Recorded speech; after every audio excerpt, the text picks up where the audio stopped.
C'est une règle super puissante. Tu t'en rends pas compte, mais le jour où tu commences à réinvestir un tiers de tous tes revenus dans la publicité, ta vie, elle change. Ta vie, elle change. Ce que vous ne faites jamais. C'est quand, Fred, la dernière fois que tu as pris de l'argent et tu as mis sur Instagram pour que les gens voient ta gueule. Juste jamais.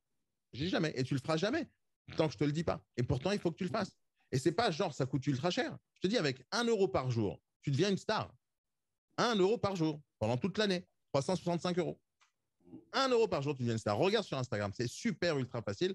Tu regardes, tu choisis 1 € par jour pendant 30 jours et tous les mois, tu renouvelles. Tous les mois, tu renouvelles.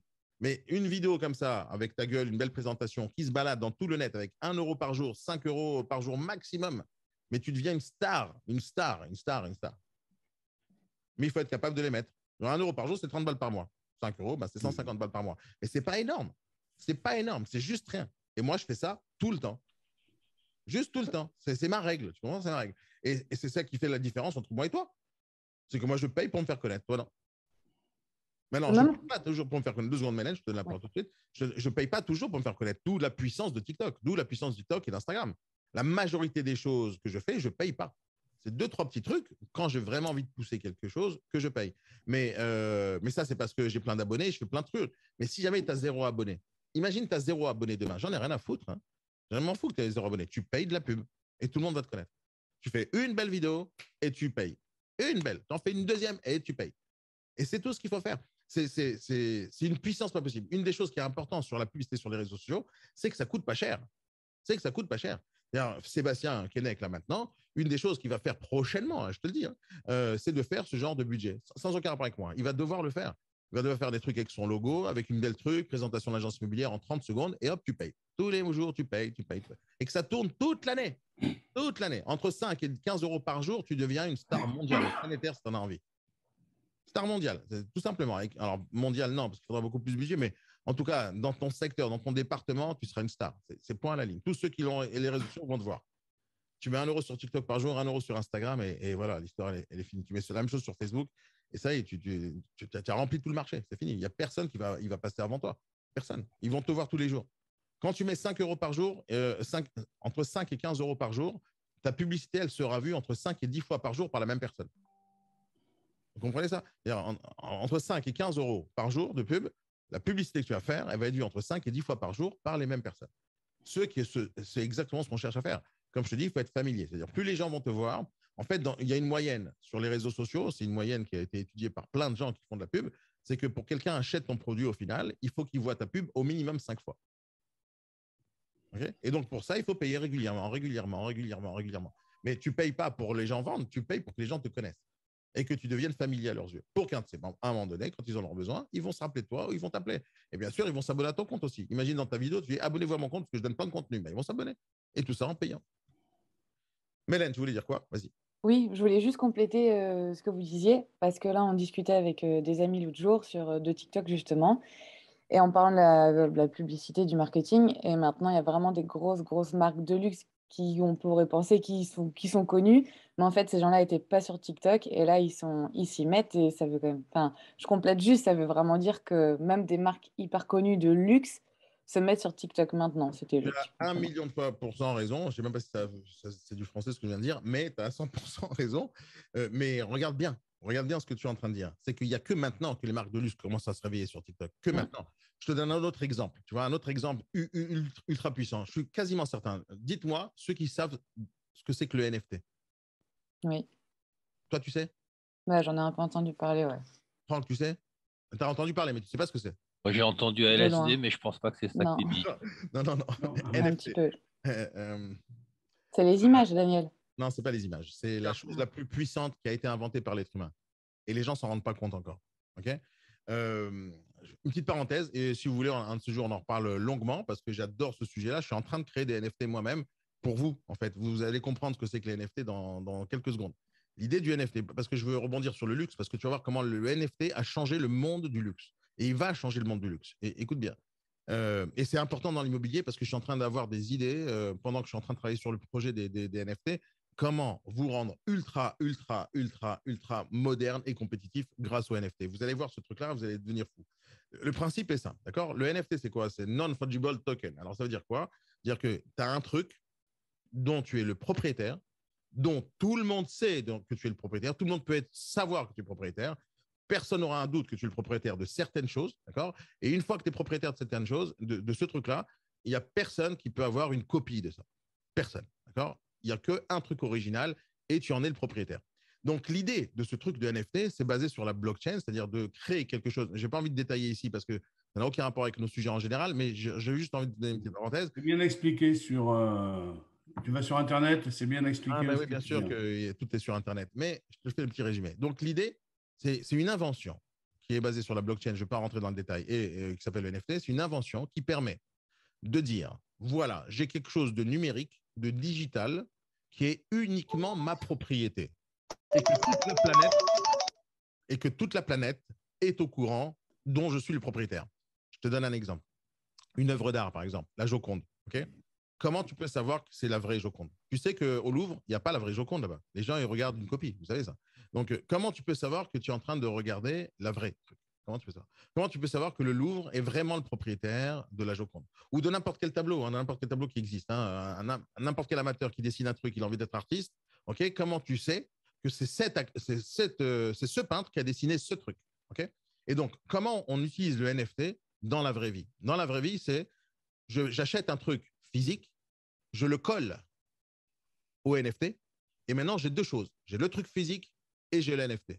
Si j'ai le NFT, ça veut dire que j'ai le truc physique. Si j'ai le truc physique, c'est pas sûr que j'ai le NFT. D'accord? Ça se trouve, c'est une copie. Mais si j'ai le NFT plus le truc physique, je suis propriétaire du truc et tout le monde le sait. Dans notre vie, tous les jours, quand on achète un bien immobilier, c'est pour être propriétaire de quelque chose. Maintenant, une des choses qui va se passer dans le futur très proche, hein, ça va peut-être genre 5 ans, 10 ans, mais c'est dans les tuyaux depuis des années, hein, ça s'appelle la blockchain dans l'immobilier. Imaginez aujourd'hui, quand tu fais un titre de propriété, tu es obligé d'aller chez le notaire, tu es obligé de rédiger un titre de propriété, cadastre, etc., etc. Pourquoi tous ces trucs-là? Pourquoi tous ces documents? Pour être certain que c'est toi le propriétaire. Donc, imagine demain, ce compromis-là, il s'échange avec un NFT. Et le NFT, il va valoir 400 000 euros le prix du bien. Donc, tu vas acheter le bien, tu achètes le NFT. Vous comprenez ces trucs-là? Ah, ouais. Et ça va se passer, un achat d'un bien immobilier en 1 seconde et demie. Et ça, c'est la révolution qui va arriver sur le marché immobilier dans le futur quand la blockchain va être mise en place dans l'immobilier. Parce que ce n'est pas le cas encore aujourd'hui, mais ça va l'être. En fait, le blockchain, c'est la base de toute la technologie aujourd'hui qui est sur les bitcoins, sur les NFT, etc. C'est le principe d'être sûr et certain de la transaction. D'accord? Et qu'il y a une seule, unique transaction. C'est ça le principe. Je vous expliquerai ça un autre jour. Mais l'idée, imagine l'immobilier demain. Imagine l'immobilier basé sur la blockchain. Ça voudra dire que tu n'as pas besoin d'aller chez le notaire. Tu n'as juste pas besoin. Parce que les informations, elles sont toutes à l'intérieur du NFT, d'accord, qui va être basé sur la blockchain, donc sécurisé à l'infini, d'accord, et que personne peut, contredire hacker ou contredire le fait que tu es le propriétaire de quelque chose. Et le NFT, tu ne peux pas le voler, tu ne peux pas l'arnaquer, c'est digital. C'est en ligne, c'est sur des serveurs qui sont, enfin, c'est sur tous les ordinateurs de la planète. Parce que le principe de la blockchain, c'est que ton ordinateur, il sert au blockchain. Dire le blockchain même, il utilise les ressources de toute la planète. Et donc, imagine demain, tu vends un bien immobilier et il n'y a pas de notaire. La seule chose que tu as à faire, tu dis, monsieur, mettez votre carte Visa sur Internet et vous achetez le NFT. Et tu es propriétaire dans 1 seconde du bien. Et c'est ça qui va se passer dans le futur, je vous le promets. C'est une question de 5 ans, 10 ans, 15 ans. On n'aura plus mal aux dents. Et tu n'auras plus mal à nulle part. Mais parce que les notaires, ils vont disparaître ce jour-là, tu comprends? À part pour peut-être expliquer. Ils ne feront plus les mêmes tâches qu'aujourd'hui. D'ailleurs, aujourd'hui, il y a des sites Internet comme Modelo ou comme n'importe quel truc, c'est des services pour rédiger les compromis tout seuls. Les notaires, ils vont disparaître, à part pour donner des conseils. Un de ces jours, ces notaires-là, ils vont donner des conseils ou écrire des articles, mais ils ne vendront plus. Hein. Ils ne feront plus rien. Ou très peu, ou moins. Les successions, tous ces trucs-là. Oui, c'est ce que je viens de te dire, c'est les conseils, etc. Mais c'est les conseils. Mais la succession, écoute bien, si tous les biens de la succession, genre imagine que le mec, il veut léguer à 4 immeubles, ok, ben, il suffisait qu'il ait les 4 NFT de l'immeuble. Et la succession se passe en 1 seconde et demie. Tu n'as même pas besoin de passer par le notaire. Mais ça ne va pas prendre 2 jours, tu comprends? Ça va prendre des années avant que ça arrive. Ça va prendre des années. Il faudra gérer aussi les hypothèques, il faudra gérer les saisies. Mais il n'y a rien à gérer, tu comprends pas? Mais il n'y a rien à gérer. Aujourd'hui, tu peux acheter un. Mais la banque, comment elle fait pour saisir un NFT? Mais c'est ça tout le problème, c'est que le NFT, enfin la blockchain d'une manière générale, c'est quelque chose qui est totalement indépendant de toute la planète et de tous les systèmes bancaires. C'est ça le principe. D'accord? C'est vraiment ça. C'est-à-dire que la banque, elle n'a pas la main dessus. Et c'est tout, c'est ça toute l'idée de la blockchain. C'est d'en avoir rien à foutre du gouvernement, d'en avoir rien à foutre de la planète, d'en avoir rien à foutre de tout. et de sortir de tout ça et de dire on contrôle notre fric, on contrôle notre propriété et la banque, elle ne pourra pas toucher. Et si elle veut toucher, il faut qu'elle mette la main sur le NFT. Maintenant, je suis sûr que demain, il y aura des lois pour que la banque puisse récupérer le NFT. C'est obligatoire. C'est obligatoire que ça arrive à un moment donné comme ça, qu'il y ait des lois et de la Oui, parce régulation. qu'il y aura toujours un crédit en face et donc une hypothèque premier rang. Mais Oui, c'est oui. compréhensible, effectivement. Ouais. Mais alors, pourquoi je te parle de ça? Parce que Mélène, elle parle du luxe. Le luxe, ça fait des siècles, des siècles, des siècles, des siècles. Que le luxe est basé sur une seule chose. Une seule chose. La rareté du produit. La rareté du produit. Donc, les numéros de série, le nombre limité de sacs Louis Vuitton, etc., etc. Donc, la rareté. D'accord? Maintenant, comment tu peux transformer la rareté en quelque chose de super puissant en collant chaque produit de luxe que tu vends à un NFT. Et d'un coup, quand quelqu'un achète une certaine paire de chaussures sur une série de 1000 paires de chaussures qui ressemblent, qui sont les mêmes, mais c'est un modèle unique, okay, ben quand tu es propriétaire du NFT, personne ne pourra dire que c'est de la contrefaçon. D'où la puissance du luxe. Tu pourrais acheter un Louis Vuitton au marché de Sarcelles pour 15 € et tu vas te balader avec et tout le monde va croire que c'est vrai. Tout le monde va croire. Mais maintenant, si jamais quelqu'un veut savoir si c'est un vrai Louis Vuitton, donc imagine ta copine Mélène, d'accord? Tu te balades avec un faux Louis Vuitton, ou une fausse paire de chaussures Nike, d'accord? Et que tu te la pètes, tu vois, tu sors en soirée, tu t'habilles Dolce Gabbana, tu te mets du Louis Vuitton, tu te mets n'importe quoi, tu te mets plein de trucs sur toi et tu te la pètes. Regarde, je suis riche, regarde, je suis riche, regarde, je suis riche, d'accord? N'importe quelle personne qui sera jaloux de toi, il ira sur Internet et il verra si tu as vraiment une paire de Nike. Et il verra si c'est ta paire de Nike qui est l'original. Il verra si tes Louis Vuitton sont des vrais Louis Vuitton. C'est pourquoi? Parce qu'ils pourront voir Mélène, d'accord, sur le net. Ils vont voir que Mélène est propriétaire d'une paire de Nike, propriétaire d'un sac Louis Vuitton, propriétaire du montre Patek Philippe, propriétaire d'une Ferrari, etc. Et donc, quand les gens voient ce que tu as, ils ne peuvent pas contester le fait que tu es propriétaire de quelque chose. Maintenant, ça va pas, le NFT, tu ne vas pas le mettre sur une paire de chaussures que tu vas acheter dans un marché à 5 €. Tu ne vas pas le faire. Tu vas faire ça dans des trucs spécifiques où il y a une certaine valeur pour le fait de la rareté ou de la technologie qu'il y a derrière ça. Et je vous assure que quand il faut s'intéresser à ça. Maintenant, vous allez voir comment je vais utiliser le NFT parce qu'il y a 4 ou 5, il y a 3 ou 5 types de NFT, d'accord? Un des NFT qui existe, et c'est ça que je vais utiliser, c'est ce qu'on appelle les NFT utiles, d'accord? Utilitaires. Donc, imagine demain. Alors, tout ce qui est fort dans les NFT, c'est que ça peut se racheter, se revendre, d'accord? C'est-à-dire que demain, on ne peut pas l'échanger, d'accord? Mais on peut le vendre. Imagine demain. Je mets en vente un NFT à 100 €, d'accord? 100 €, imagine. Et que ce 100 € que tu vas acheter en NFT, il va te permettre d'accéder en illimité toute ta vie à tout ce que moi je fais en payant. Imagine ça, d'accord? Imagine ça. Donc, je le mets à vente à 100 balles. Tu l'achètes parce que tu as compris que j'ai de la valeur. Tu as compris que ça vaut le coup d'être en illimité dans tout ce que je fais parce que tu as compris, tu as pigé le truc. Et tu achètes le truc à 100 balles et tu le revends à Pierre. Parce que je ne vais pas en mettre 1 million comme ça. Je vais en mettre 100 en vente, 200 en vente, 500 en vente. Okay, il n'y en aura que 500. Et maintenant, toi, tu as compris la valeur que j'ai. Tu veux gagner de l'argent grâce à moi? Bah, tu prends ce NFT que tu as acheté à 100 balles et tu le revends à Pierre à 200 balles. Bon, c'est un pigeon. Tu as compris le principe? C'est-à-dire que la chose que je vais te donner, ou gratuitement, ou en payant, il va avoir de la valeur pour toi et tu pourras en gagner des sous. Imagine, et ça, c'est une idée que j'ai vraiment en tête d'une manière très sérieuse. Je vais mettre des NFT en place, en vente, qui vont représenter 1% de mon entreprise. Okay, et donc, si je te donne un NFT que tu vas acheter, tu vas l'acheter aujourd'hui pour 10 € ou pour 100 € ou 200 €, et que mon entreprise, elle se développe et tout ce que je fais comme activité se développe, eh ben, ce NFT, il va valoir beaucoup plus d'argent. Et donc, si tu l'achètes aujourd'hui comme une action en bourse qui vient de se lancer et tu attends 3, 4, 5 ans, eh ben, ça va valoir de l'argent. Et ce truc-là, tu peux le revendre à n'importe qui d'autre en ligne en 1 seconde et demie. Et donc, si tu connais quelqu'un qui pense que j'ai de la valeur autant que toi, tu penses que j'ai de la valeur, eh ben, tu pourras lui vendre et gagner des sous. Et l'aspect fiscal de ça, du coup, il n'y en a pas pour l'instant. Pour l'instant, ils n'en parlent pas, mais… Il y en a, t'es fou, quoi, il y en a. Mais une fois que tu as encaissé l'argent. C'est-à-dire, si tu as acheté du Bitcoin et tu ne le déclares pas, bah, ils ne vont pas le savoir. Mais une fois que tu as récupéré ça dans ton compte en banque, hop, il faut déclarer. Ah bah oui, provenance de fonds, oui.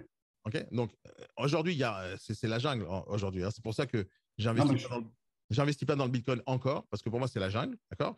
Et c'est trop volatile et c'est très risqué aujourd'hui de spéculer là-dessus. Mais ça ne veut pas dire que je ne suis pas comme un ouf sur cette technologie. Moi, Non, je mais suis tu n'es comme pas un obligé d'acheter non plus un bitcoin. Hein. On peut acheter des parts de bitcoin. Je suis d'accord avec toi, sauf comme c'est volatile, ça monte, ça descend en 2 secondes et demie et par des milliers d'euros, tu peux perdre ta vie avec ça parce que c'est trop volatile. Tu comprends? C'est pas stable. Les gens, ils sont aujourd'hui, depuis quelques années, ça fait 12, 15 ans que ça existe la blockchain et le bitcoin. Je crois que c'est 12 ans le bitcoin. Ça fait 12 ans que ça existe. Hein. C'est pas 2 jours. Hein. Pas 2 jours. Hein. Ça existe depuis très Sauf que le longtemps. bitcoin avant, il valait que dalle. Hein. Bah oui, ça venait de sortir, mais il coûte 30 000 balles aujourd'hui, voire plus.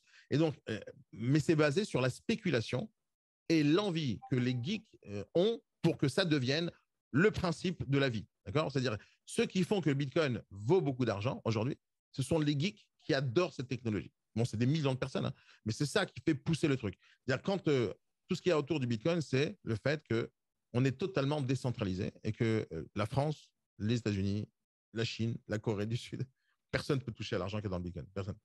Personne ne peut te le piquer, personne ne peut te le prendre, personne ne peut te le contester, personne ne peut le toucher, etc., etc. Et c'est ça qui est la grosse puissance de ça. Aujourd'hui, tout le monde s'en rend compte. Moi, je m'en suis rendu compte il n'y a pas si longtemps que ça, il y a à peu près 1 an, 2 ans. Et c'est tout. Et depuis, je suis l'affaire, j'écoute, j'étudie, etc. Et j'essaie de savoir comment ça fonctionne. Mais dans quelques temps, je ne sais pas, dans 3, 4, 5, 6 mois, vous allez voir une collection de NFT que je vais mettre en place. Je suis en train de travailler dessus en ce moment même. Et une collection de NFT qui va vous donner des choses et qui va vous faire gagner de l'argent. Imagine demain, je donne gratuitement des NFT qui représentent, par exemple, un accès à une formation gratuite, celle que tu veux. D'accord? Ça fait partie des idées que j'ai. Donc, imagine, je prends un NFT, je te donne gratos. Je te donne gratos. Et je te dis, tu peux rentrer dans n'importe quelle formation que j'ai ou que je vais faire dans le futur, ou demain, ou après-demain, et tu rentres gratos. Maintenant, pour rentrer gratos, tu dois prendre ce NFT et le donner. Donc, tu prends le NFT et tu me le redonnes. Et tu es rentré gratos. Maintenant, ce même NFT, tu peux le vendre. Tu peux le vendre à quelqu'un. Je t'ai donné gratuit, mais tu peux le vendre pour 10 euros ou pour 100 balles à quelqu'un quand il a envie de l'acheter. Et tu comprends, donc plus il y a des trucs qui s'appellent les NFT utiles, ce qui veut dire que tu es propriétaire de quelque chose qui va te donner quelque chose en échange dans la vraie vie. Donc c'est virtuel d'un côté et c'est physique dans l'autre.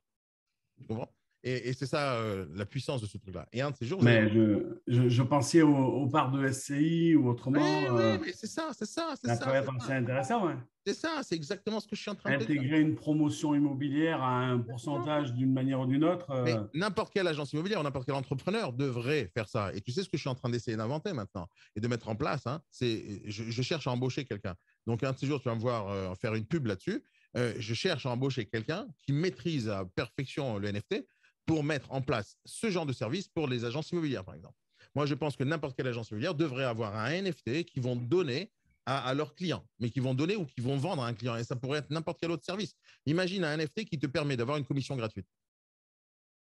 Imagine ça, d'accord? Et ce NFT, tu le vends 200 euros. Maintenant, la personne qui va acheter le NFT, ça se trouve, elle n'a pas envie d'acheter un bien. Donc, elle va te revendre le NFT. Elle va te dire, si tu veux acheter un bien, tiens, je te vends mon NFT pour 300 balles et tu auras 0 commission chez ImoWest. T'imagines ce truc? Et ce NFT, il va augmenter avec le prix. Les gens, ils vont se le vendre à 1000 balles, 2000 balles. Je sais que ça arrive au montant de ta commission. Là, ça ne servira plus à rien. Tu comprends? Alors, je te donne un exemple comme ça. Mais ça pourrait être le fait que la transaction qui a été réalisée par vous, il y a un NFT derrière. C'est révolutionnaire hein, comme concept. Hein. C'est juste des idées à mettre en place sur la blockchain. C'est des idées. La technologie existe. La seule chose qui nous manque, c'est la créativité pour inventer le NFT qui correspondrait à ta clientèle. Parce que la puissance de tout ça, c'est quoi? C'est qu'en fait, les gens qui vont acheter tes NFT en tant qu'entrepreneur pour n'importe quel service que tu as proposé, en fait, tu vas leur donner quelque chose, tu vas leur vendre quelque chose et qui pourront gagner de l'argent grâce à ça, en le revendant.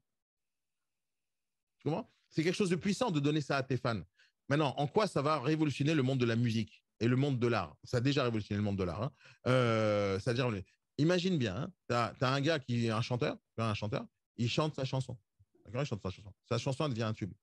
Celui qui avait acheté le NFT de la chanson, imagine qu'il avait acheté 1000 euros ou 5000 euros et que la chanson, elle fait un tube, il pourra revendre ce NFT à n'importe qui. C'est-à-dire qu'il est propriétaire de la chanson. Tu comprends ça? Imagine Michael Jackson qui avait vendu son NFT à 10 000 balles sur une chanson, je ne sais pas moi, Billie Jean. Combien il vaudrait aujourd'hui? Combien il vaudrait aujourd'hui ce NFT? Tu comprends? Il vaudrait des milliards, juste des milliards. Juste pour être propriétaire de cette chanson de Billie Jean.